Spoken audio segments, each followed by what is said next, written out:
La Vuelta a España 2025 no terminó como debía. No hubo volata final en la Castellana, no hubo champán para el campeón ni fotos de celebración con el telón de Madrid. Lo que hubo fue una suspensión histórica de la etapa 21 a 57 kilómetros de la meta por la irrupción de miles de manifestantes pro-Palestina que paralizaron la capital. Esa imagen, ciclistas detenidos en plena carretera, equipos desorientados y un pelotón sin saber si arrancar o bajarse de la bici, fue el detonante de un terremoto político y deportivo, y la réplica no se hizo esperar. La Unión Ciclista Internacional, la UCI, lanzó un comunicado durísimo contra el gobierno de España y contra el propio presidente Pedro Sánchez. En él no solo se condenaba la interrupción de la carrera, sino que se acusaba directamente al Ejecutivo de haber alentado y legitimado las manifestaciones que acabaron provocando el hundimiento de la Vuelta. La UCI, con un tono que rara vez utiliza, habló de una contradicción total con los valores olímpicos de unión, respeto mutuo y paz, señalando sin rodeos a Sánchez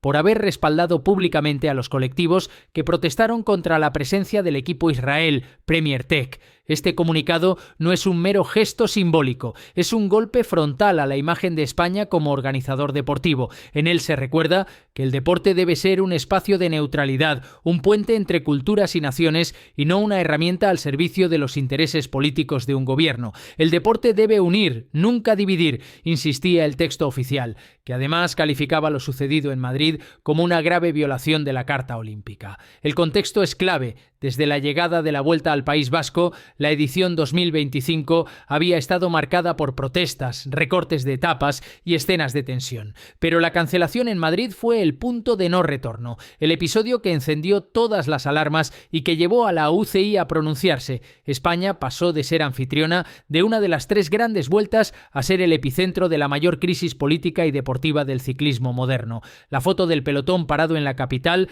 vigilado por cientos de policías y rodeado de pancartas, fue la chispa. El comunicado de la UCI, el fuego que amenaza con extenderse mucho más allá de esta edición. El comunicado de la Unión Ciclista Internacional no dejó espacio para la diplomacia ni para medias tintas. Fue un mensaje de esos que hacen ruido en cada frase porque apuntaba directamente al corazón del problema. Pedro Sánchez y su gobierno habían convertido la Vuelta a España en un escenario político. Resulta inaceptable y contraproducente que nuestro deporte se desvíe de su misión universal, decía el texto con un tono de condena inusual. La UCI no solo criticaba lo sucedido en Madrid, sino que iba más allá. Señalaba que el propio presidente español había respaldado públicamente las protestas que interrumpieron varias etapas y que terminaron por suspender la jornada final en la Castellana. La acusación es demoledora porque habla de instrumentalización del deporte con fines políticos, algo que la Federación Internacional considera una de las mayores violaciones a los principios que rigen el movimiento olímpico. El comunicado remarcaba que el deporte debe permanecer autónomo para cumplir su papel como herramienta al servicio de la paz y lamentaba que, en este caso, el gobierno español hubiera actuado justo en sentido contrario. La frase más dura y la que recorrió titulares en todo el mundo fue clara. La postura del presidente del gobierno español contradice totalmente los valores olímpicos de unión, respeto mutuo y paz. Nunca antes la UCI había señalado de manera tan directa a un jefe de Estado europeo, y ese matiz convierte al comunicado en una bomba mediática y diplomática. En el mismo texto, la Federación insistía en que existen plataformas específicas para debatir cuestiones políticas y sociales y que lo ocurrido en la Vuelta fue una desviación peligrosa porque expuso a los ciclistas a situaciones de riesgo real, intrusiones en el pelotón, lanzamiento de objetos, caídas y lesiones. El trasfondo es evidente. Para la UCI, la responsabilidad no es de los manifestantes, sino del clima que el propio gobierno alentó con declaraciones públicas y gestos de complicidad. La crítica no se limitó a lo sucedido en Madrid, sino que abarcó toda la edición 2025, que estuvo marcada por protestas desde Bilbao hasta la capital. Lo que la UCI está diciendo, en pocas palabras, es que España falló como garante de la seguridad y que su máximo representante político se situó del lado de los manifestantes en lugar de proteger el deporte, una acusación que coloca al país en el centro de una tormenta internacional.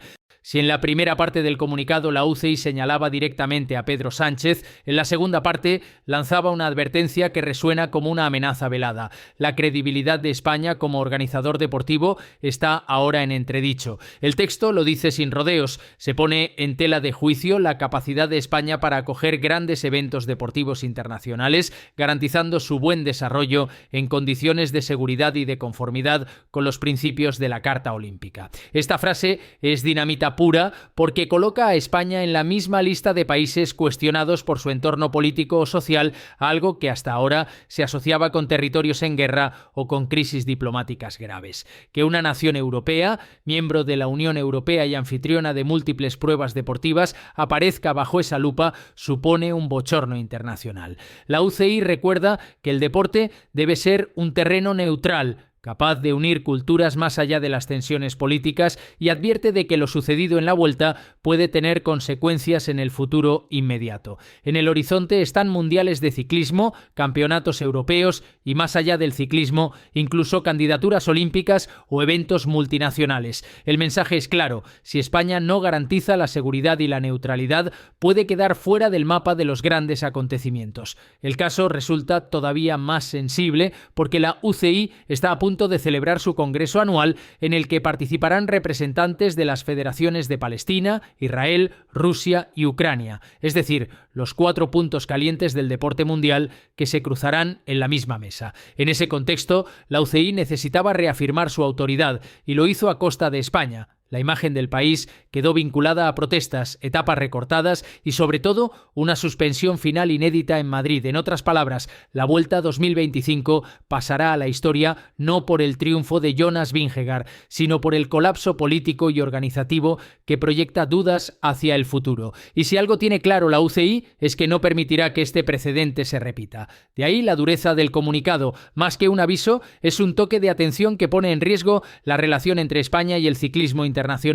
La Vuelta a España 2025 quedará marcada no solo por el comunicado demoledor de la UCI, sino por las escenas de tensión que acompañaron a los ciclistas durante 3 semanas. Desde la primera etapa en Bilbao, los manifestantes pro-Palestina convirtieron cada jornada en un campo minado de incertidumbre. Hubo intrusiones en el pelotón, corredores que se vieron obligados a esquivar a personas en plena carretera, pancartas atravesadas en descensos peligrosos y hasta lanzamiento de líquidos y objetos contra los ciclistas, algo que derivó en caídas y abandonos. El comunicado de la UCI lo recogía con crudeza. Se atentó contra la integridad física de los corredores, subrayando que varios sufrieron lesiones que les obligaron a dejar la carrera. A pesar de este clima hostil, los organizadores y las fuerzas del orden respondieron con una profesionalidad ejemplar. Se reforzó la seguridad en salidas y metas, se recortaron tramos de recorrido para minimizar riesgos y se tomaron decisiones en tiempo récord, como sucedió en Valladolid o en Mos, donde etapas previstas de más de 25 kilómetros fueron reducidas a circuitos urbanos controlados.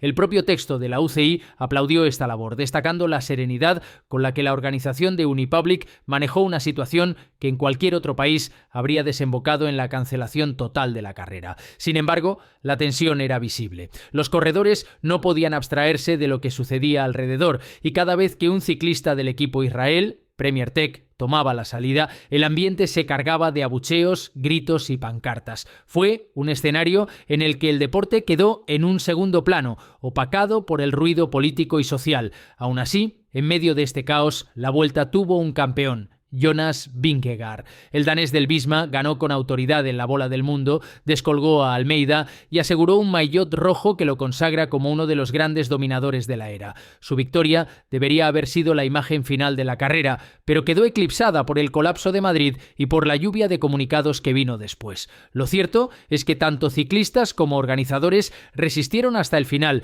empujando la carrera en condiciones extremas, y ese esfuerzo es lo que evitó que la Vuelta se hundiera antes. Fue una edición que se movió entre el caos y la supervivencia, con el deporte intentando mantenerse en pie en medio de la tormenta. La Vuelta a España 2025 será recordada como una de esas ediciones que trascienden lo puramente deportivo. No por el triunfo de Jonas Vingegaard, ni por el podio con João Almeida y Tom Pidcock, sino por haber sido la carrera donde el ciclismo chocó de frente contra la política y salió herido. La suspensión de la última etapa en Madrid, la imagen del pelotón detenido en plena capital y el duro comunicado de la UCI contra Pedro Sánchez han dejado una herida abierta que tardará mucho en cerrarse. España, que durante décadas fue ejemplo como organizador de grandes eventos, ha pasado en cuestión de días a estar bajo sospecha. La propia UCI habla de una grave violación de la Carta Olímpica, cuestiona la neutralidad del gobierno y advierte de que el país podría no estar preparado para acoger citas de nivel internacional en condiciones de seguridad. Es un golpe a la reputación que trasciende al ciclismo y que coloca al deporte español en un cruce de caminos. El debate es global. ¿Hasta qué punto el deporte puede aislarse de la realidad política? ¿Dónde está la línea entre libertad de expresión y sabotaje? ¿Qué papel deben jugar los gobiernos en medio de protestas que buscan precisamente escenarios de máxima visibilidad? La UCI, con su comunicado, quiso dejar claro que para ellos no hay discusión. El deporte debe unir, nunca dividir. Y lo sucedido en España es, en palabras de la Federación, inaceptable y contraproducente. Pero más allá de los comunicados, la Vuelta 2025 nos deja un mensaje crudo. El ciclismo se vio desbordado por un contexto social y político que le superó. Los corredores hicieron su trabajo, la organización resistió, pero el espectáculo quedó manchado. El podio de Madrid se celebró sin la emoción de la volata final, sin la foto icónica del ganador de etapa y con un ambiente enrarecido que reflejaba el peso de los acontecimientos. España, mientras tanto, deberá recomponer su imagen. El comunicado de la UCI no es solo una reprimenda, es una advertencia que podría tener consecuencias en futuras candidaturas y eventos. La Vuelta 2025 se convierte así en un recordatorio de que el deporte nunca está aislado, de que lo que sucede fuera de la carretera siempre puede irrumpir en ella. Fue una edición con sabor amargo, la vuelta en la que la política terminó imponiéndose al ciclismo.